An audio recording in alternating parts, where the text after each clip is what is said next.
Welcome, my friends. Welcome to my world. I'm your host, Kevin Rutherford. It is Monday, May 2nd. We are here live. We're going to open the phone lines right now, so start dialing. It's a free-for-all kind of day. Anything goes.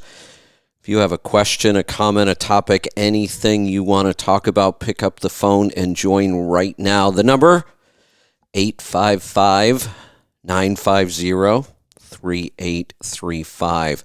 We're going to get to those calls here in just a little bit. I do have some things I want to talk about, but jump in and join us. I promise if you dial right now, you will get through. I am home. I know I had posted last Monday that I was going to take a week off and hang out in the woods, and I really thought about it, and then I thought, you know what? I've got a lot to do. The weather wasn't going to be all that great in Northeast Ohio, so I decided to point it west and get home. I rolled in Saturday. Took most of Saturday to kind of recover a little bit, and then yesterday spent most of the day, well, as much as I could anyway, in the garden, which I'm kind of excited about. I'm getting a little bit of a late start this year, but I've got some plans. I've got a lot of work to do. The really exciting thing, though, yesterday was absolutely my first day in the garden, first day this calendar year that I touched anything in the garden, and yet we've already harvested 2 foods and ate them. I'm excited. I grew asparagus for the first time. It was a success. I want to go out today and see how much it grew. The whole thing about asparagus, if the conditions are right. I think we're a little cold. I think it's going to grow a little slower. But with asparagus, you cut a stalk, and sometimes the next day you can cut it again. They grow that fast, sometimes 6 to 8 inches a night. Probably going to be a little slower because it's still cold here and a little cloudy. But I got to say, that's my first time ever having fresh asparagus like that. Cut it, cook it, eat it. It was pretty amazing. And I had forgotten about an experiment I was doing in the garden. I grow potatoes in bags, fabric bags, and I left a couple of them. I just left the potatoes in them at the end of last year. I didn't harvest them. And I'd kind of forgotten about it. So I was dumping all the dirt. I usually refill the bags right away with dirt and then set them aside. And I was emptying the bags to start planting potatoes yesterday, and one of the bags had a bunch of potatoes in it from last year. What a great way to store your potatoes over the winter. They were amazing, really fresh, firm. So one day in the garden, already eating potatoes and asparagus. So the other thing I want to talk about, I'll probably give you an update on some of that on Wednesday. I'll be talking more about that, and we'll be talking about fermenting and canning and all those other things we do on Destination Health Day. We will get to that Wednesday. I want to continue on with the theme from last Thursday and Friday, and I'd love to hear from somebody. I'm really hoping somebody took the weekend and did what we talked about on Thursday and Friday. Get your numbers together. I talked about using mint.com to get your personal finances together, and then using profit gauges to get your business numbers together, and that if you did that, I would commit to helping you. We can do it here on the air. We can do it on truckingtribe.com, whatever works better for you, or both. I really hope somebody takes me up on this offer. It's time. I cannot find any good signs in our economy, including the fact that diesel prices continue to go up. Now, it's not that bad of a thing for good owner-operators who have their fuel costs under control, but it's not good for the economy at this point. We are way past. I've said that if fuel hangs out between $3.75 and $4 a gallon, it's usually the sweet spot for owner-operators. They get a nice fuel surcharge, but it's not quite enough to really wreck the economy.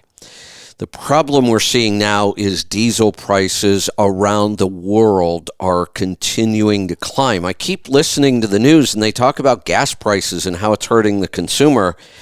The much bigger problem really is diesel. When you think about how we use diesel fuel around the world, everything we need depends on diesel, not gasoline. We use gasoline to get back and forth in the U.S., but even that's unusual in other countries. Diesel is by far the most popular fuel around the world. But when we talk about business runs on diesel. Virtually every step. We think about our food production. The food is not going to get produced on a farm without diesel fuel. If diesel fuel is this expensive, there's step number one that adds to the cost. The farmer has got to raise his price of his crops because his cost has gone up so much. We rely heavily on diesel in farming. Everything that gets trucked into the farm requires diesel to get there. To get the crops out of the farm requires diesel. Every step of the process, virtually every step of our delivery, our supply chain is diesel. All the raw materials coming into factories get delivered with diesel fuel. All the products shipping out of those factories get moved with diesel fuel. Construction equipment all runs on diesel fuel. Ships bringing us imported goods from around the world all run on diesel fuel. When the price of diesel goes up, it's hard to say what happens when the price of diesel goes up this high because we've never seen this ever. These are record prices. I'm actually getting tired of the word "we set another record," the phrase. We're setting lots and lots of records and none of them are good. Record high inflation, record high fuel prices, record high home prices, vehicle prices, just sky high, and we just can't sustain this. The market, the stock market is starting to react. I believe March was one of the worst months we have seen. April was pretty bad as well. Again, we're setting records and none of them are really good. We're setting records in trucking with rates dropping. I talked about the van rate dropping 89 cents since its peak.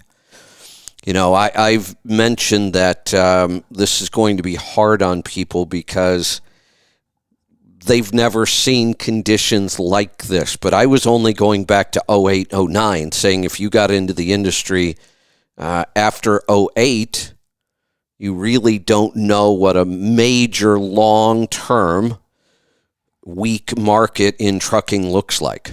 But I think we're about to see what that does look like. But I mentioned this on Friday. Noel Perry, I got an email from him, and it talked about the worst conditions in trucking since 1980. Well, like I said, then that's the worst conditions in trucking ever because you can't go back any older than 1980. Our industry changed in such a profound way because of deregulation. It's like two different industries. You can't compare the two. So we may be looking at the worst conditions ever. High equipment prices, high fuel prices, rates dropping, shortages, labor shortages. It's hard to get trucks worked on these days, hard to get the parts and the supplies you need. It's really a time where if you're going to survive this, you've got to buckle down. I may talk about that a little more. I've got some other things I want to talk about, but calls are starting to come in. If you want to join us, jump in now, 855-950-3835. We're going to head off to Nebraska to get started. Brandy, welcome to the program. Oh, hold on one second. Brandy, let me try that again. Oh, there we go. Brandy? Oh, wow, I'm already there. There you are. I just wanted to, I don't know if you know this or not, but on May 9th is Russia's July 4th, and our administration is sort of like poking at them. And you have to wonder, well, they're certainly not going to surrender. And then, so that's one thing. It's just basically to keep aware that something is probably going to happen by that date. And then Steve Forbes has got a new book on inflation. It's really a short audible book, about 4 hours long, and lots of information about inflation and what we can do to reverse it and how it started and all of that. What's the title of that book? I'm sure really I can find it, but it starts with inflation. okay, I'll look for that. It's brand new. It's brand new, so Yeah. and I listened to it this past weekend. It's really good. Yeah, I actually I like his stuff, so I'd like to get that one. Okay, well, that's all. I just wanted to bring it to your attention because you were talking about stuff like that on Thursday and Friday, and I thought, do you know this? Are you aware of this? Because our nation is sort of poking at them. It's like, I dare you to nuke us. It's like, it's like there's no winning in that. Yeah, they're the whole Ukraine Russia thing is really complicated, and unfortunately, it's happening at a time where we have so many other things going on as well that it's really overshadowed a lot of things. It took people's mind off the economy. It took people's mind off of the protest. The convoys got zero coverage. Their timing couldn't have been worse. The first time that I know of in kind of trucking history that there was actually some effective convoys protests going on, and they were almost completely ineffective, but only because they just didn't get any coverage. Partially because the media doesn't want to cover anything like that, and they had a really good excuse because it's been wall-to-wall coverage of what's going on in Ukraine. So all these other things that most people in this country should be paying attention to, they're not, because now all we hear is Ukraine, Ukraine, Ukraine, Russia, Russia, Russia, and yet our country's basically falling apart. And I'm not saying we shouldn't pay attention to that. Unfortunately, we have to. It's going to have big impacts on the world and our economy, but we also really need to start paying attention to what's going on right here. Yeah, I think it's all distraction as well as an agenda, but that'd be my opinion. Yeah, anyway. I think so too. I just don't know what to do with all that. All I can say at this point, and, we get tired of saying this. I feel like we've been saying it my whole life, but it always seems to be like this next election is the most important ever. And I'm sick of saying it. But I don't know what else to say, because clearly our country has fallen apart in so many ways in just 1 year. And I don't know what else to do except to say the policies and practices of this administration are not working, and something has to change. And the way we change that is through elections. It just gets old to keep saying this is the most important. Yeah, they're all important. I get it. We really need to turn some things around in this country before it's too late. I agree. Yeah. Well, that's all I had, Kevin. Thank you. You're welcome. Thanks for the call. Let's go to Texas this time. Fred, welcome to the program. Good morning, Kevin. What's on your mind today? So I had an interesting conversation with one of my customers. He's a main broker that gives me some pretty good work, and we got to chewing the fat. And he said he sees a lot of cracks in the van freight right now. He said what he does is, he keeps his finger on the pulse, and he said that he saw some lanes that he does starting to come down. So what he did was, just to test his theory, he threw some loads out at a very low ball price and figured he can work back up to where he was. And he said guys are jumping on him left and right at a very low price. Yeah. Now, I don't know what that means, but he said flatbeds are still doing okay, you know. I mean, him and I have a relationship where he gives me he when he puts things out on the board that he has to, it's a lot lower than what he gives me because he needs some room to work, I guess, with. So I thought that was very interesting, and he has a very good. He's been doing it 25 years on his own in this brokerage. He's built it pretty well.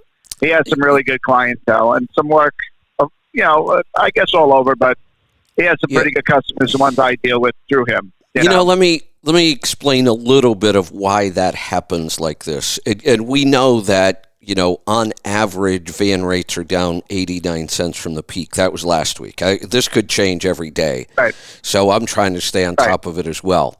But the other thing we know that complicates rates in trucking, and it took me a long time to realize this, why do people have such a hard time with pricing in trucking? It's supply and demand, just like every other business.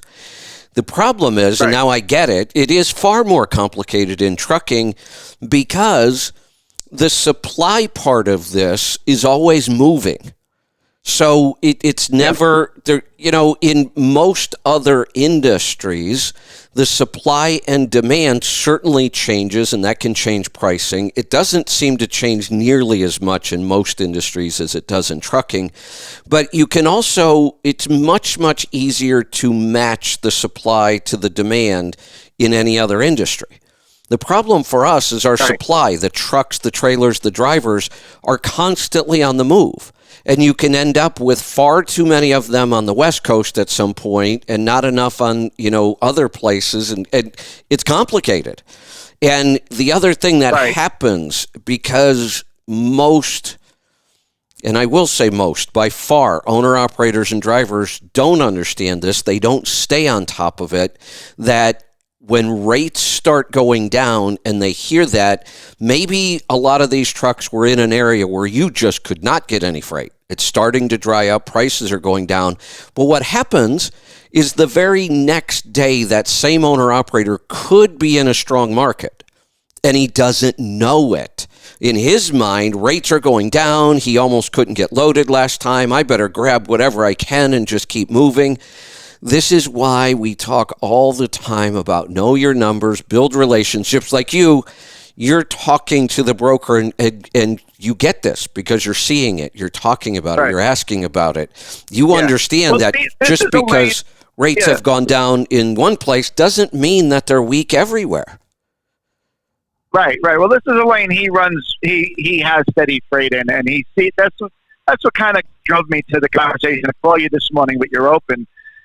Because he's seeing it in lanes that he knows, lanes that he knows, and he said, "I'm just going to throw a low ball number out there today and see what happens." And he said, "Guys are gobbling it up," and he couldn't believe it, And he can readjust his price now where he needs to be to keep his customers satisfied. Exactly. So, and this is the way people who understand the market operate. And he's wondering, oh my God, I threw this out expecting some pushback, or I'd have to renegotiate, or I'd have to add more to the rate, and people are just grabbing it. Well, there's why. He's in a lane, he's got good customer freight, and he decided to, try an experiment, and it worked because the attitude all of a sudden, and again, it's, the first 30 plus years that I did this and tried to watch the market, you had very limited information. I mean, I could look at load boards, and I did, and I studied those things, and I follow analysts. The difference in the last 10 years has been I also get feedback every single day from social media. We never used to have that. Yeah. And you watch this, and I talk about it all the time. I in many of my opens, they're based on some post I saw on social media. Saw a bunch this morning. The trend now, just a year ago, when I started talking about social media, the trend was, I stuck it to the broker again. I told him, no way I'm pulling that. I need this much. And, everything was great. That party's over. Now all of the posts are, stop taking loads for anything less than $4 a mile. They're screwing us. We got to tell them we're not pulling. Okay, tell them you're not pulling it then. Watch what happens.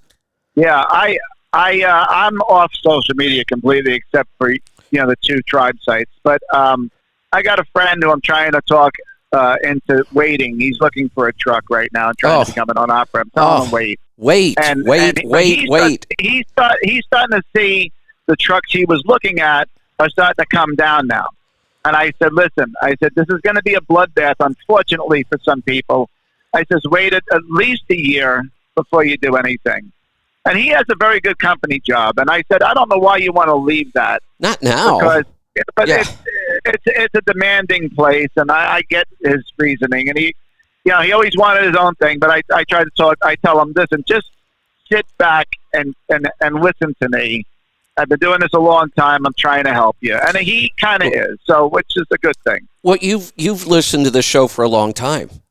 This is the first time ever I've said, no, don't do it. In the past, I've always said, right. I don't care if the economy is good, bad, in the middle. Doesn't matter. If you have a solid business plan, you start when you're ready to start. I've been saying it for 30 years. Yeah. This is the first time. Yeah. There's a reason for that. I've never seen conditions like this. I would not start a business right now for nothing. And I've been the guy that says, start at the bottom. It's the best place to start. The thing people have to realize, we're nowhere near the bottom. We had, like you said, a year, 6 months at the very least. This could happen fast. The other thing I want people to know, the bottom isn't like a moment in time. When we reach the bottom, whatever that's going to be, we'll be there a while. It's not like you're going to miss out on something. I like to describe this as like a turning ship. It doesn't turn on a dime. It takes a while to recorrect the course.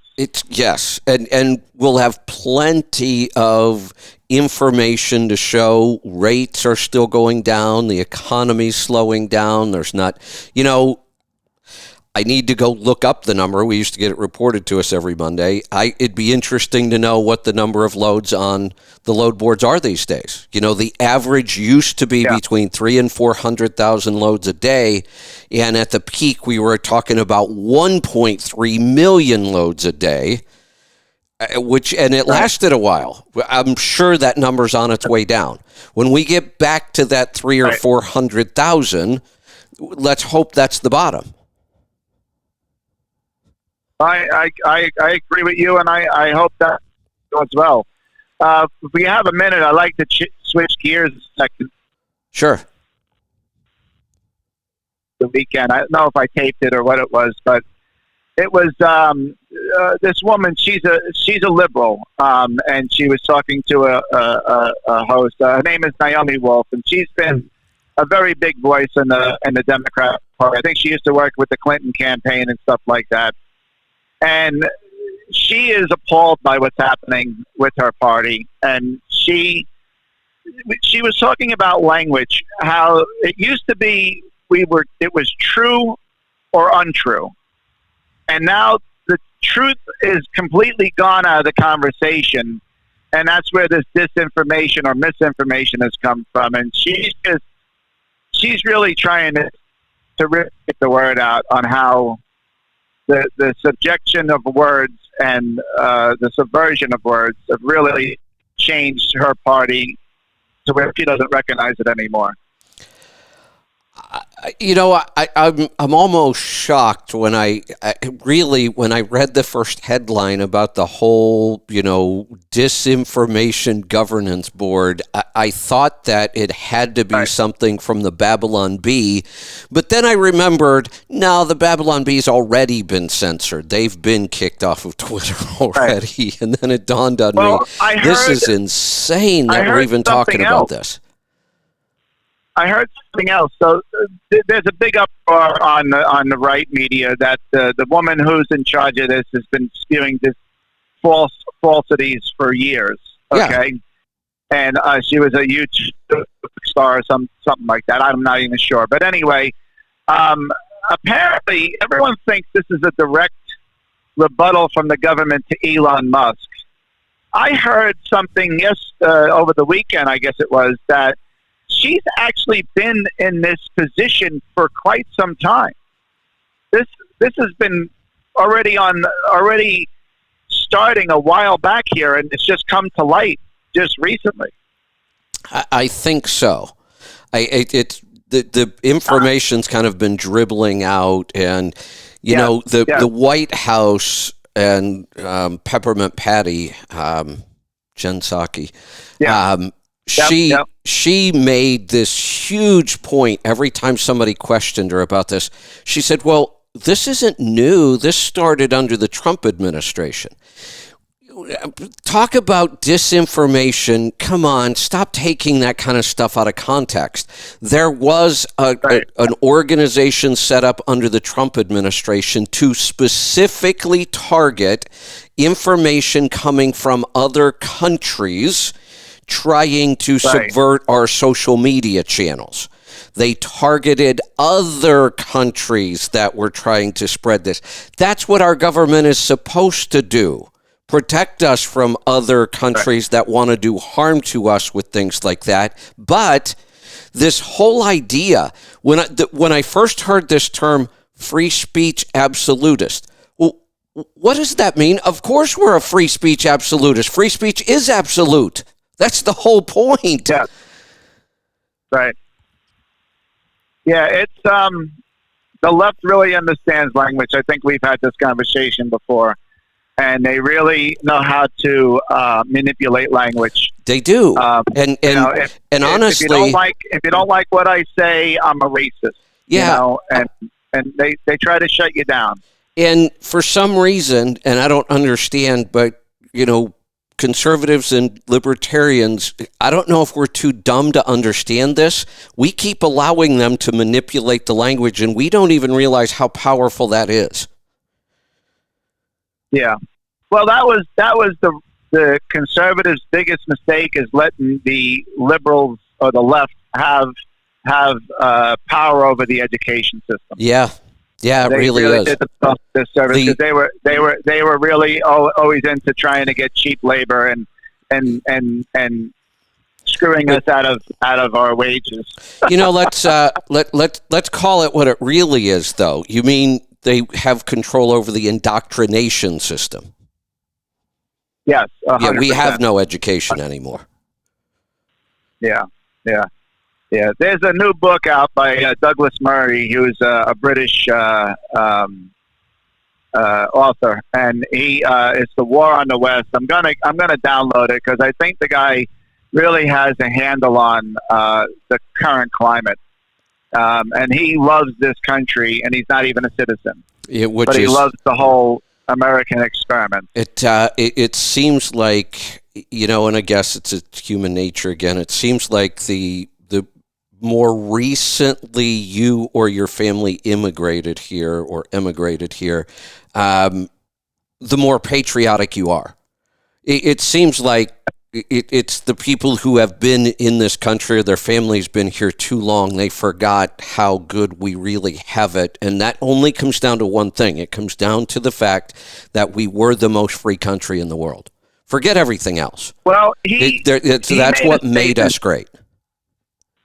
I heard him in an interview. He said that that when you talk about war, you don't have any specific country in mind. War is war, and every country on the planet and every civilization on the planet has been engaged in something similar to war. And he says, but when you talk about slavery, and slavery's been going on for centuries, but it's the only thing you talk about slavery is America. Yeah, right. Or racism. He said, and that's the thing. So he said that we have to teach true history, and we also have to teach children, our youth, to be grateful about people that came before us, of all the wonderful things they left for us in their past and in their wake. We wouldn't have anything, electricity, everything. They say it's dead white men is the problem. But if it wasn't for the dead white men, we wouldn't have lights. Exactly. We wouldn't have cars. We wouldn't have everything. That was just what the demographic was. If I could wave my magic wand and make one change in our world today, honestly, and I know it might be tough to choose because there seems to be a lot going on and it's hard to find a lot of positive things. The one thing I wish I could do, I wish I could just somehow make everybody colorblind and all. We're just humans. We're all just human beings. Well, let's throw away all those other descriptors. Why does somebody have to be white or black or brown or whatever? Right? We're just human beings. I wish we could all throw away all of that language that somehow tries to make us different from each other and just get down to the business of living. But this whole conversation about race is just disgusting, honestly. Well, Kevin, the saddest thing that's happened since I've been alive, and I was born in 68, so I'm 53, going to be 54 this year. The saddest thing that's happened since I've been alive is they took Martin Luther King's message and completely did a 180 on it. Yeah, they sure did. He died and said that we should be all judged by what we do and not what we look like. That's it. That's the world he wanted to.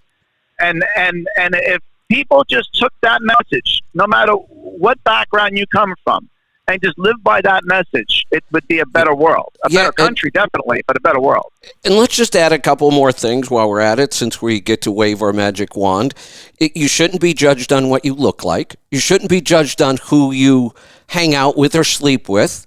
That's totally up to you, consenting adults. Right, 100%. You shouldn't be 100%. Judged on how you worship or who or what you worship. None of those things should have much to do with anything. Set all those aside. Those are all personal choice. You get to do what you want. You're not hurting anybody else. Now, how do you live as a human being? That's what we should be judged on. Yes, 100%. I remember as a young man having arguments with people and then having drinks with them after we were finished. Exactly. Whether we agreed or not at the end of the argument. Yeah. Yeah. I mean, we have new neighbors that moved in about a year ago with COVID and everything. We finally had them over the weekend just for a little happy hour and some appetizers. And they're an older gay couple. I don't care. Exactly. Who cares? Who cares about any of that stuff? They're just people. Right. No, they're just people. Yeah. Yeah, you do you, I do me, and we just kind of coexist, and we be nice to one another. Exactly. Yeah. I wish. Anyway, but listen, I know. Yeah. I know. All right, Fred. Thanks for the call. Great stuff. Let's head off to Ohio this time. Brian, welcome to the program. Hello, Kevin. After your last show on Wednesday with the guys from Cardio Miracle, I decided to order something. So I'm looking at the package on it. It still hasn't arrived yet, but I was looking at the package online on the nutritional information. Yeah. Okay, and what I'm wondering on it, because I was looking at the vitamin, I believe that has vitamin D in it, correct? It does, yes. Okay. So should I quit using the D and K drops in my coffee in the morning then if I start taking that, or? Possibly. The thing that we don't want to overtake supplements, that's for sure. And Cardio Miracle is a really good overall. I mean, it's excellent for cardio health and a bunch of other things, but there's also just a lot of really good nutrients in there. Really, the only way I know how to answer a question about supplementing, if we're concerned, we have to test. Vitamin D, I've said for many years now, I test every quarter. I actually have a subscription through Everlywell. They just send me a new vitamin D test. I've got one sitting here. It's time to do one again. I just do it every quarter because based on the amount of sunshine I get, I alter my supplementation. Now that I started taking Cardio Miracle, I cut back on my D&K drops, but I haven't eliminated them yet. I might if I take this test and I'm, over 100, then I'll probably back off on the drops. But, the only... Because when I had mine done in September, it was 103. Yeah, which is, to me, it's just about perfect. You know, if I can stay between that 75 and 100 mark, I feel like that's a good sweet spot. It's certainly, you're not going to suffer any consequences from being too low. At 75, you still have plenty, but you're also not going to see any consequences from being at 100. I mean, I've seen people say, oh, it depletes magnesium and all this other stuff. And but from my results, when people stay between 75 and 100, they get the best results. I mean, I don't know for sure if this was some weird coincidence. I kind of don't think it was. I just got sick a month ago, first time in 8 years.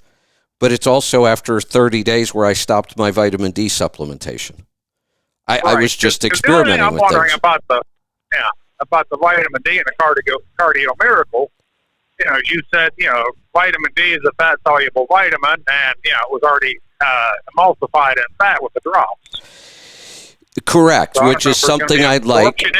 Now, absorption issue with this? Well, it might be, but then there was, and I'd have to go back to get the exact wording, and I think it was John that was describing it. It turns out that through testing, they figured out the absorption with Cardio Miracle seems to be much higher than normal, and there's no fat in there, so it's not fat that's doing it.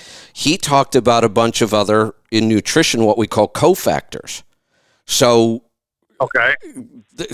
he said their absorption is even better because of the other cofactors that were in there. Again, if I go test mine this time and it's through the roof, well, that might be why. Maybe that vitamin D in there is really absorbed better. Now, I don't worry about fat-soluble vitamins with my diet because I eat fat all day long. I mean, I start my morning with a lot of fat. So there's always fat available for those. You don't have to take it exactly right at the same time. If you've got enough fat in your diet and you're taking your supplements anywhere near those meals, you'll be just fine. And like I said, I eat fat all day long. Okay, well, so maybe I'll back off the D&K drops because I probably won't be till September when I get tested again. But yeah, anyways, on another subject. Go ahead. Oh, go ahead. Well, I was just going to say, I think that's a good idea. I would back off a little bit, maybe cut the number of drops in half. Yeah. But on another subject, I don't know if you've ever heard of this before, and if you do a deep dive into it, it might explain to you everything that's going on. Have you ever heard of the Cloward-Piven strategy? Yes. Okay. Yeah, if you look it up now, they've kind of whitewashed it on the internet. But, right. It's not that, I don't even know how to say this. Not that I haven't read about this stuff. It's not that I don't see all the clues there. It's just, and I hate to use this word, but I'm going to. Right now, pick a conspiracy theory. There's about 10 of them floating around what's going on in the world today, and all of them could be true. There's enough evidence to point to about 10 conspiracy theories and say, yeah, that could be what's going on. How do you know which one it is? Well, unfortunately, you don't know until it's too late. I know. That's the scary part. And I keep thinking about this, and I keep reading about it, and I keep talking about it, and I keep thinking, what do we do to stop this when we're not sure what it is we're trying to stop, other than, right now, I just want to stop all the damn government control. We've given our government way too much power over our lives, and that's what's got to stop. I don't know. Like I said, I don't want to spend a lot of time on trying to figure out which conspiracy theory we're really dealing with, but I do know that we can't allow our government to have this kind of control.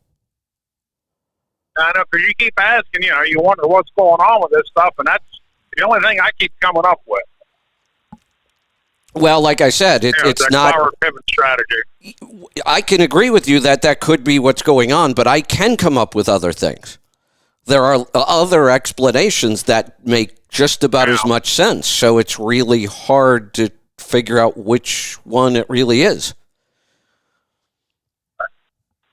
All right, well, sir, that's all the information I needed, so I'll let you get on to your next call. All right, thanks for the call.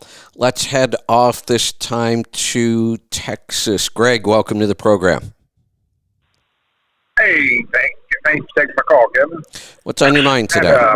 a couple of things on a couple of different subjects, but one was, can you, whenever you finish fermenting vegetables, can you pressure can them? No. Well, I mean, you can, but you would destroy all the benefits of making fermented vegetables because That's what I was thinking. in all canning, there's heat, quite a bit of heat for a long period of time. That's why we really don't talk a lot about eating canned food other than for a couple specific reasons. Now, when we talk about canning meat, most of the nutrients in meat that we're after are not harmed by heat. So when you look at what we tend to get from meat, things like minerals and protein and fats, those aren't destroyed by heat. Minerals are not going anywhere. Minerals are things like iron, and you're not going to get rid of iron because you heated it up. Now, there are certain vitamins that are pretty prone to heat damage. Vitamin C is destroyed pretty easily with heat.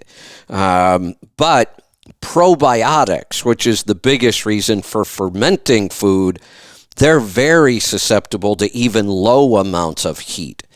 Technically, the term raw food, and we want our probiotic food to be raw, raw food can never be heated past 114 degrees.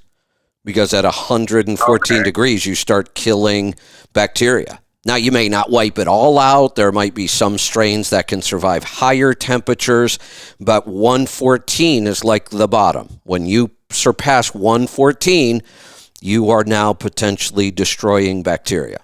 So we ferment food because it destroys no nutrients whatsoever because we never heat up fermented food. So we get all the vitamin C is intact, all of the water and fat soluble vitamins and minerals are still intact. And then the fermentation process actually makes them more bioavailable to our body, and we create the probiotics. So fermenting is very, very different from canning. Now, why do we can some vegetables then? Mostly just to preserve the food. I have a huge garden. I got it. You say before, not. Yeah. Yeah, we don't want to can a lot of vegetables. I mean, I can. Most of what I can out of the garden tends to be things like tomato-based. Tomato sauces, ragouts, things like that. Well, a lot of the nutrients you get in tomatoes aren't necessarily destroyed by heat. And it's a great way to preserve them. And I grow so many tomatoes that I got to do something with it. But I also take as many of those tomatoes as I can and I make fermented salsa instead. Now, no nutrients are damaged and we create all the probiotics. But meat, there are so many advantages to canning meat. The little bit of nutrient loss we have from canning them is no big deal. But once you can most vegetables, things like green beans or peas or things like that, that's about the worst way to eat that food, really. Yeah. I'm going to start doing some meat canning. My brand new All-American pressure. Excellent. Should be in either tomorrow or the next day. Oh, that's exciting. So the other, yes, I'm pretty excited, and I've got about $1,200 worth of orders coming from Heritage and nice, Carter. Nice. So yeah, I'm ready to get after it and start doing some experimenting. But so the other thing is I've been hearing, I've heard this referred to a few times over listening to some of the shows on the replays. What is a one box? Oh, okay. The one box really only refers to Freightliner products. So Freightliner, I believe Western Star would also use it. But here's it. It is all of your emissions. It's all of that alphabet soup. So the DPF, the DEF, the SCR, all of your downstream after treatment emissions are put into one box. And it's Okay. and it's manufactured in a way that if one of those components goes bad inside that box, unfortunately, you have to replace the entire unit, and it's like $15,000 to $20,000. Holy moly. Yeah, whereas the other manufacturers, the components can be taken out separately and replaced or fixed and repaired. So that to me seemed like a really poor decision on the part of Freightliner. You know, I still love the DD series. I think their DT transmission is excellent. I think their aerodynamics are amazing. But that one box is, it's a shame they did that. Yes, no doubt. Well, I'm glad I don't have a Freightliner for that reason, anyways. And they seem. All right. Well, that's all for today. I'm gonna call it. There was one other thing. I've got a show idea for the Power Hour. Okay. So I can call tomorrow and Yeah. test that for you. Yeah, that sounds good. Okay. Do that. All right, we will talk to you then. All right, Kip. All right, let's keep going. Let's head off to California this time. Jeremy, welcome to the program. Hi, Kevin. Hey, how are you doing? Good. What's on your mind today? Good. The main reason to call was Tammy and I wanted to say happy birthday. Oh, well, thank you. Yeah. Crossing So the finish line on one more lap around the sun. It's my 59th lap, I guess. hey, we wouldn't know what we know if it wasn't for you. Thanks a lot for You're everything. welcome. What's on your mind today? Well, since I have to think of something, let's see. What was it? I remember Sarah Pingle said something or had a post about, it's not like we eat a lot of erythritol in our diet, but something about erythritol maybe disrupts your gut bacteria maybe, or did you happen to see that? I didn't see that, but I've read a lot. There's a lot of things that could potentially disrupt our gut bacteria. And most of them tend to be things that wouldn't naturally be in our diet as hunter-gatherers. Without us isolating erythritol and then using it in other things as a sweetener, we really wouldn't consume much of it. We know that a lot of over-the-counter medications that we thought for years were just safe, they didn't really have any side effects, no big deal. That's not always true. You know, Tylenol or acetaminophen doesn't have any real side effects, but it's horrible for your liver. We know that now. These other pain relievers and other over-the-counter medications, no real negative side effects, no big deal, but it turns out that many of them, if not all of them, can potentially disrupt gut bacteria. And we didn't know so much about gut bacteria. We still don't. I mean, it's really difficult to measure. We're just at the very beginning of this, but I tend to at least back off of those kind of things. If there's some evidence that something might be disrupting gut bacteria, I pay attention to that. I think this is a big part of our health that we're just not clear on yet. Yeah, I got Tammy to kind of, when she makes ice cream, we would start out with the erythritol and stuff. So we kind of use all three. She kind of uses all three now to a little honey, maple sugar, and then she's still using a little bit of erythritol. But I was trying to maybe not use any. But she doesn't want to make the carb count go up. But and then we also noticed a little bit of like a pounds maybe of weight gain on the scale, right? We don't really go by the scale. But when we come home, we get on there, and I go, I swear you don't look like it at all. But every time when I look up and she's basically doing a press, like to failure with the X3 bar, I'm like, look at your shoulders and your Your Right. legs and glutes are getting big, but you're not losing. You're not getting inches, so you're just maybe it's muscle. She's like, no, it's not. I'm like, it is. I'm with you on You this know? one. I'm with you. This is absolutely muscle she's gaining, which is awesome. That's why Yeah. we really don't care about that number on the scale. Go more first, how do you feel? The last long trip I took, I gained 10 pounds during that trip, and I got my joint pain back, and I realized how clean I had to keep my diet to avoid those things. This trip out, I mentioned just in the last week or two, my shoulders started to act up a little bit. I think I've already got that under control. I didn't weigh myself the whole time I was gone. I didn't bother to take a scale with me, and I was gone 2 months, I think. I got on the scale yesterday, and the funny thing was, my scale keeps track of all kinds of things, and, it tells you, did you gain or lose weight from the last time? So last time I got on the scale would have been before I left. I got on the scale when I came back, and I could have told you I didn't gain any weight. I know I didn't. I wasn't working out with the X3 bar like I should have been, so I knew I wasn't gaining any muscle weight, but I could feel it. I mean, even though I was getting a little joint pain back, and I got on the scale and I was 0.2 of a pound heavier than the last time I was on the scale. And then this morning, because I worked all day in the garden yesterday, I was actually about 2.5 pounds down. So on this, here's the other thing I was going to say. I've been watching you two. You guys are killing it with this. I mean, you just had an awesome weekend of food preparation.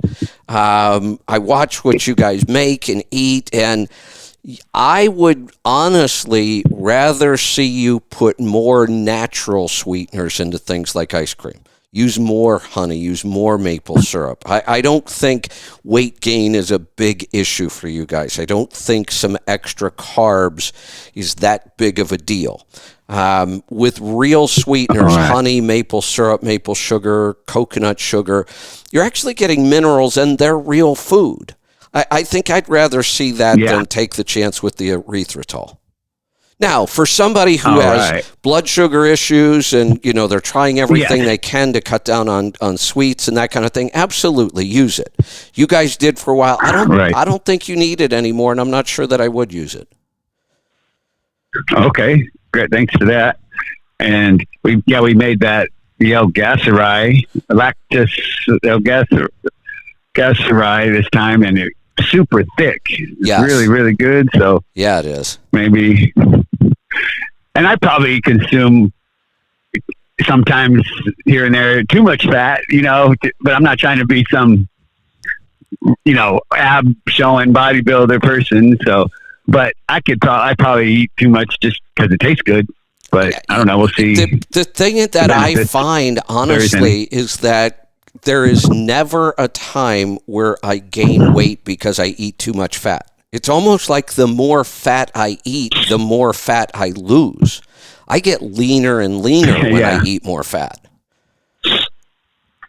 Oh, okay. Yeah. So we're all in on that one too. So I just meant the benefits of L-Gacerai. It says you could. Oh yeah.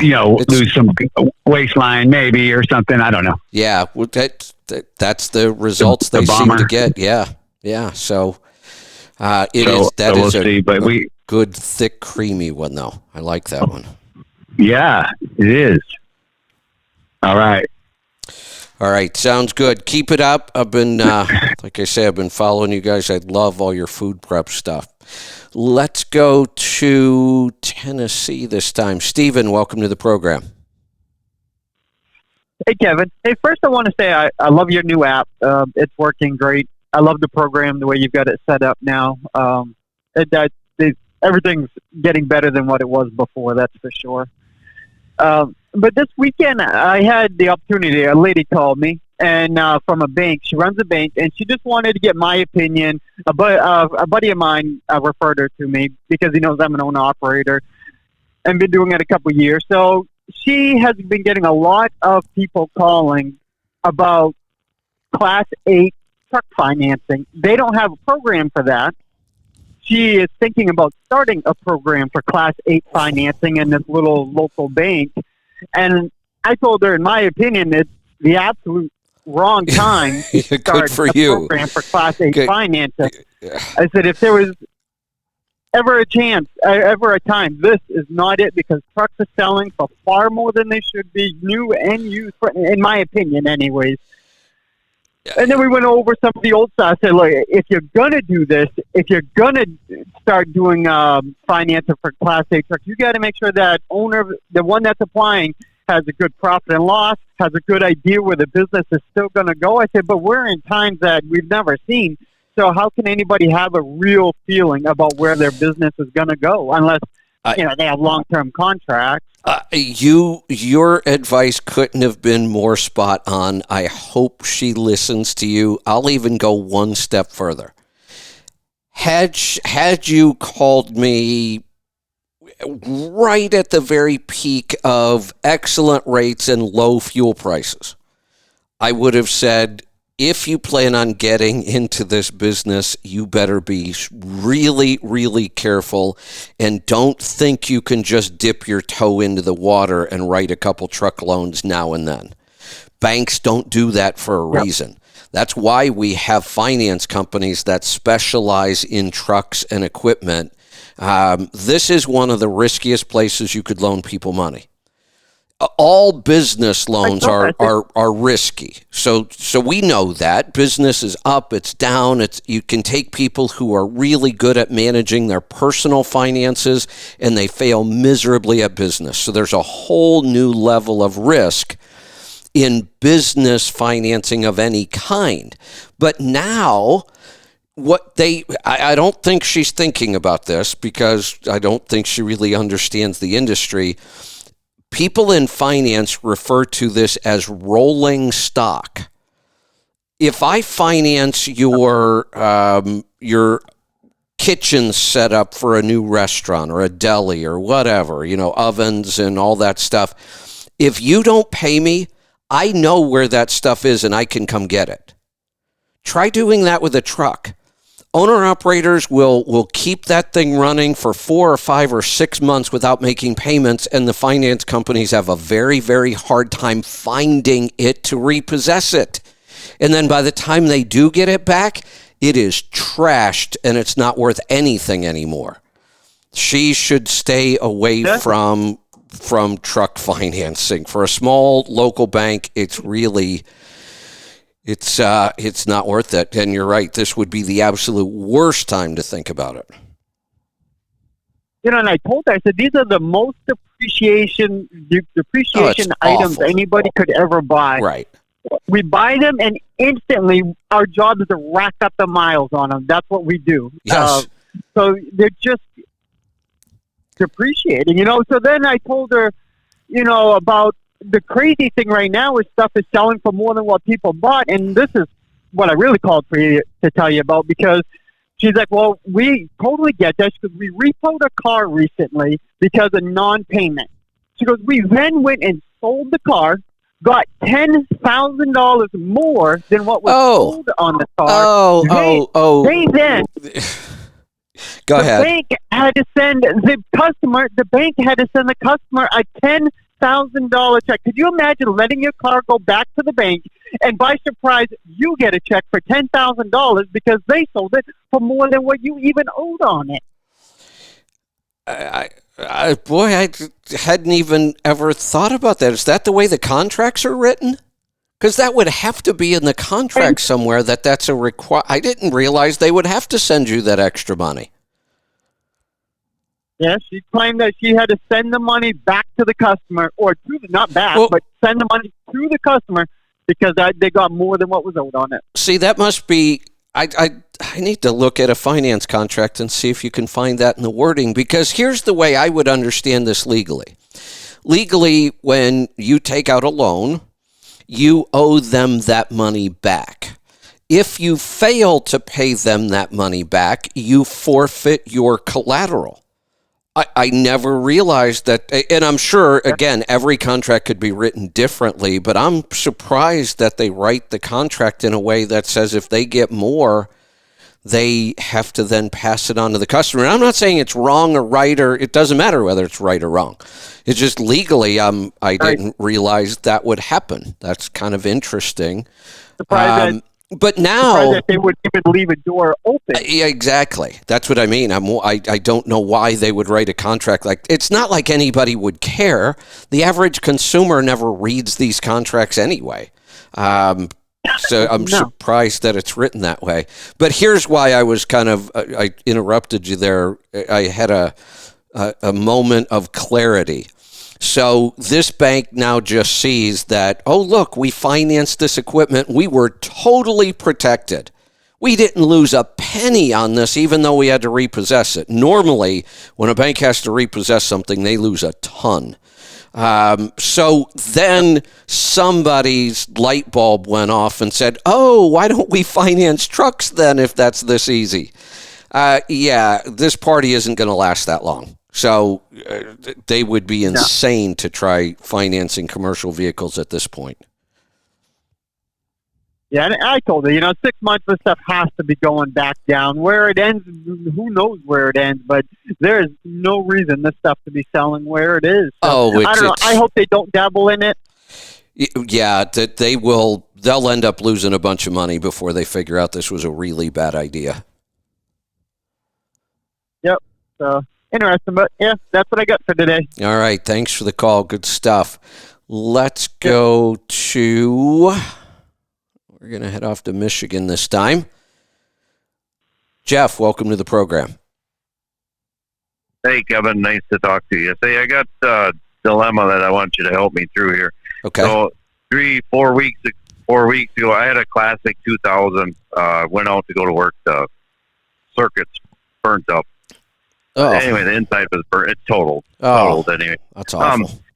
So, yeah, I know. Yeah, it sucks. But I know it's not the right time to buy. I'm pretty well set in my company. I mean, I make decent money, I'm not, and it's pretty secure or whatever, But so I have this 06 Volvo. It's deleted. It was just a parts truck. I bought it for the transmission and shit for that Classic. Okay. And I'm probably going to have to put $15,000 into it to make it acceptable or whatever, what I mean?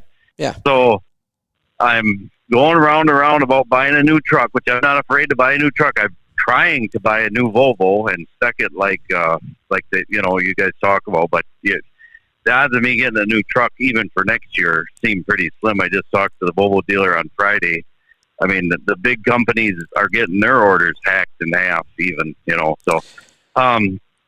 So I'm wondering what your opinion is. I know you're saying don't buy a new truck, don't buy or a different equipment or whatever, but I kind of got to do something. Oh, yeah. And I'd like to go with something new, but yet at the same time I'm skeptical. I mean, because if you think you're secure, you don't know. Exactly. And when I hear somebody like Noel Perry say he's looking at conditions that haven't been this bad since 1980, and like I said, that means conditions have never been this bad in trucking as we know it. We have no idea what to expect this time. But I also understand. So let me back up a second. Most of the people who call me about buying equipment are buying the equipment to get into the business. That's why I'm saying absolutely not. Yep. Not no, but hell no. What are you thinking? Don't do that. But if you're already in the business and something happens to your truck like yours, well, yeah, I don't want you to get out of the business. So what's the least risk we could take? The least risk we could take is to do this as cheap as possible. I've said in the past that I would probably never buy a mechanical engine to try to make money in trucking. I might right now. I don't think I would need to because there's plenty of those late 90s, early 2000s trucks. That would be my sweet spot right now. I'd be looking for late 90s, early 2000 trucks that need work, that just aren't selling for these crazy prices.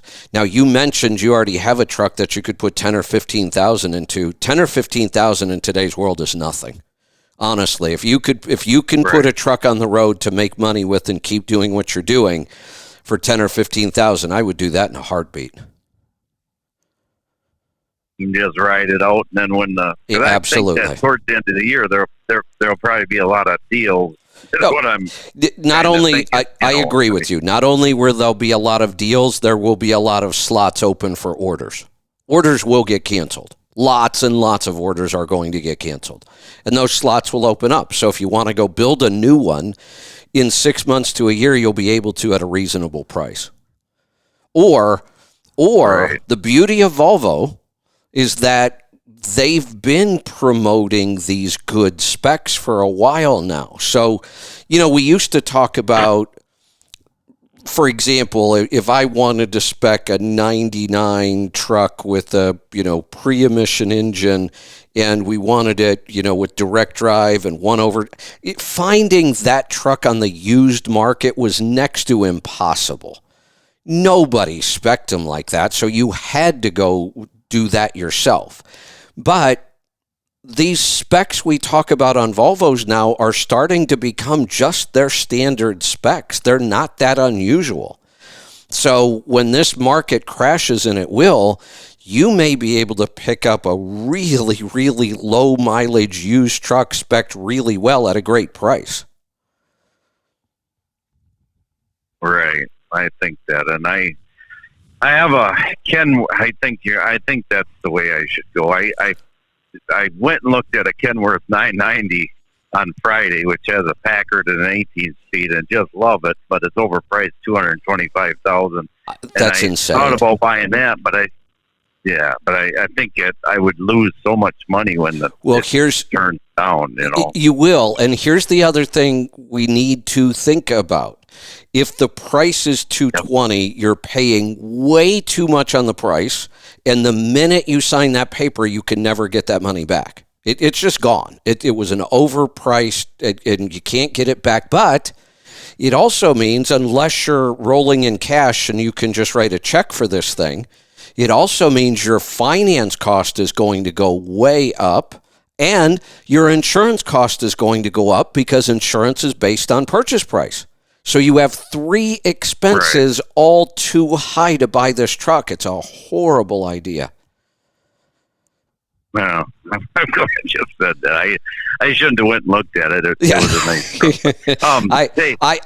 I know myself when it comes to stuff like that, and Lisa's the opposite. Lisa can window shop all day long. She can go test drive cars, and she can just walk away like it's no big deal. I tell her all the time, you do not want to take me shopping unless you want me to buy something.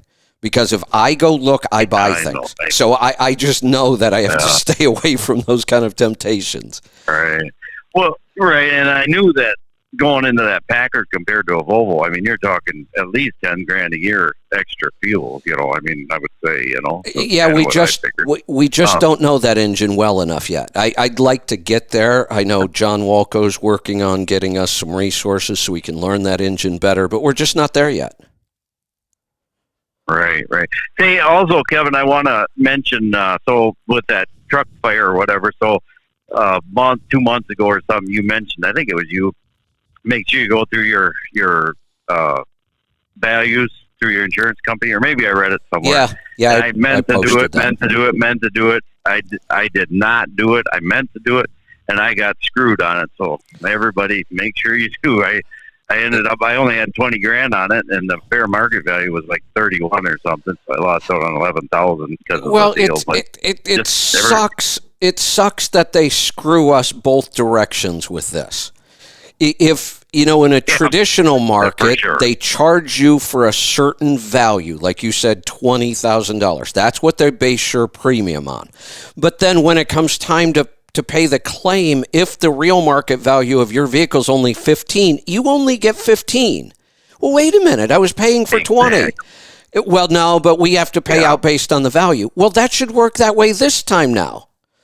That's why I went in, and it's such an unfair system, honestly, and if you don't understand it, that's why I made that post. Because in any market, we should occasionally go in once or twice a year and revalue your equipment for insurance. But in this market, I had a feeling they were going to start pulling stuff like that. Right. And Great West they told me that's my carrier, Great West, and they said if you would have put actual cash value on it, I would have got what it was. Right. But then if the market turns to say the end of the year, You know, because then he said, well, you only paid premium for $20,000, and at the end of the year, if it goes the other way and it's only worth 10, they're only going to pay me 10, but yet I'm paying the premium Right. for the extra. That's what I mean. Yeah, it's your That's what you're explanation saying, of yeah. why you did it one way before. I get it. Okay, but why don't you do that when it favors me then? Right. Yeah. Yeah. So, anyways, but whatever. Just so the people listening go through it. Really, you know, you never Yeah. know. I mean, I would never.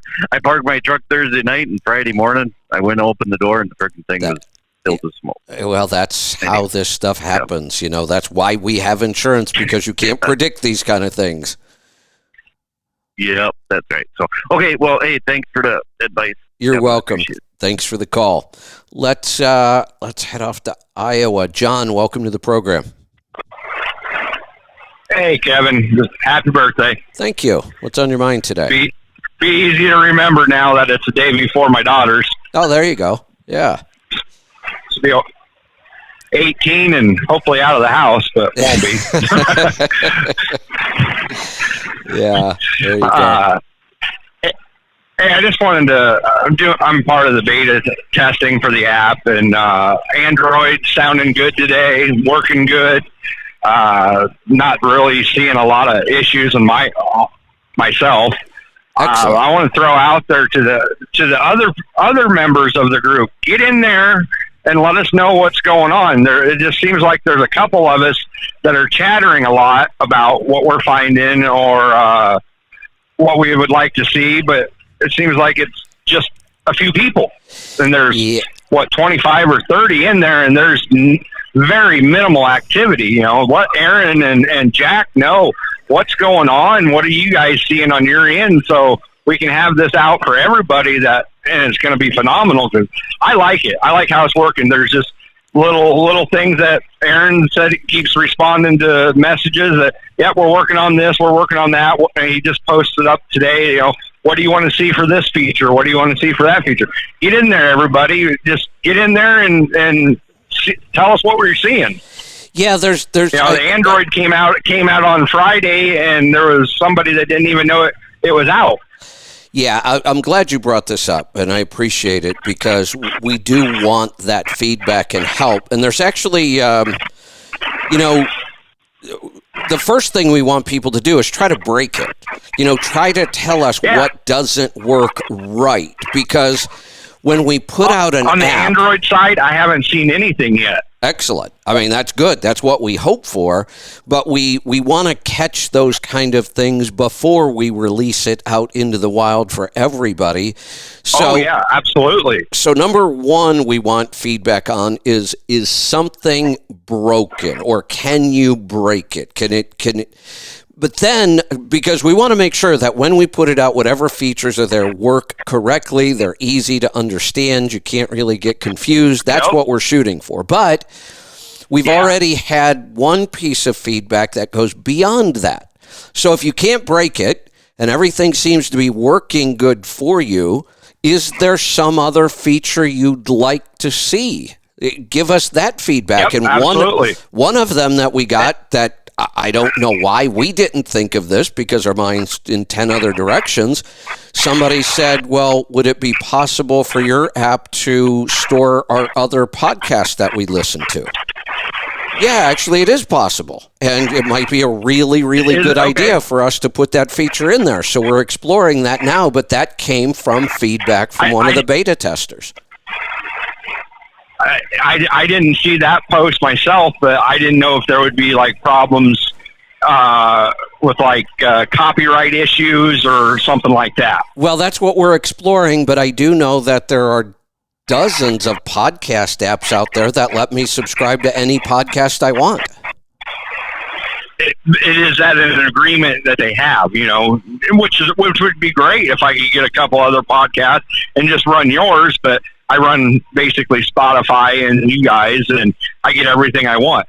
Yeah, and that's kind of what I mean. There are other apps out there that, and we have our programming team exploring that. How we know it can be done. That'd be cool too. Yeah, we know it can be done. We just have to go figure out, are there licensing agreements? How does this work? Because if we can make it easier, I don't listen to a ton of podcasts because for me, I can only listen to a podcast when I'm driving. If I'm at home or stationary, I'm kind of the same way, but I would rather read. So, like Diet Doctor has a podcast that I like, but if I'm driving, I'll listen to it. If I'm home, I actually just download the transcript instead and I read it. So, very interesting. yeah, and I don't listen to a ton of other podcasts. So for me, if I could just subscribe to the one or two other podcasts that I listen to through our app, that I would like that too. Yeah, that would be a very interesting thing to happen. But my biggest thing is those that are in the group, get in there, let us know what you're seeing. What Aaron and Jack don't know what's going on if nobody tells them, but they're just sitting in there kind of just mute. Yeah, here's the other thing. If I do a ton of beta testing. I always sign up to be a beta tester. I've even been an alpha tester once or twice. And I actually like to break things. I mean, usually if we're going to find something in our software within our company or things we're doing, I'm usually the one that finds it.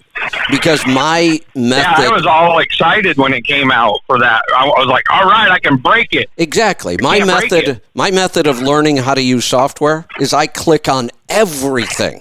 If there's a button there, if there's an option all weekend, if there's a menu item, I'm going to click on it and then I'm going to follow it through, and that's how you find these things. So, thanks for bringing it up. If you are a beta tester, click on things, play with it, try to break it, and then if you just can't break it or you can't find anything wrong, think of something you might want it to do and let us know that too. Yep, a feature. That's what most of mine have been, is just, can we get this feature? Can we get that feature? And Aaron's been like, yeah, we're working on it. And he takes our suggestions, and, don't know what anybody wants if nobody tells us. That's right. So thank you. We do appreciate the beta testers. Yep. Well, have a good day, Kevin. Enjoy your birthday. I'm going to let you go because I know I'm going to shortly lose you. There you go. Thanks for the call. And again, thanks for being a beta tester and stepping up and bringing this up. We do want to put out the best product we possibly can. We always do. So I'm excited. The app, I played around. There was a new release this morning. I actually played around with it. And I haven't been able to break it yet. I haven't found anything at all on iOS. So we'll keep working on it. I think it's going to be out soon. Let's go to Texas this time. Woody, welcome to the program. Hey, good morning or good afternoon, wherever you're at, and happy birthday. Well, thank you. What's on your mind today? Yep. Well, I am wondering if there's any services out there where you can pay somebody to help you get started in trucking on the right foot and grow in the business over a period of years until you get to be your own owner-operator. Even as far as the other day, I just found out there's actual business credit versus your regular credit, and there's a way to build it and a way to destroy it. And is there just go ahead. Yeah, I was going to say, to answer your question, I'm a little biased here because that's kind of what we do in several ways. So I have several things that could help you with what you're looking for. I have for one, our podcast. We were just talking about our app. When we release our app to the mainstream, right now we just have beta testers. We used to do this network several years back, and then because of a new contract I got at Sirius, we kind of shut our network down. But one of the shows we used to do was a show called Trucking 101. And it was designed to help people through their first year in trucking. And we brought all of those episodes back, so they're all recorded. They'll be on the app. And I'm looking for a new host to continue that show because I think that's a critical time for people. And I like the fact that it was a podcast, so it's dynamic and it's new every week, and you can call in and ask the questions that are specific to you. So that's one of the resources we have. We have our two websites, truckingtribe.com and healthytribe.com, where 90% of the discussion is all about stuff trucking, whether it's trucking on the trucking side, fuel prices, parking, deliveries, all that stuff you want to learn in the first year, you can ask. We have great people in there answering questions. I answer questions in there all day long. On the health side, we talk about how to eat healthier on the road and lots of other great topics around health. So those two sites can help you a lot.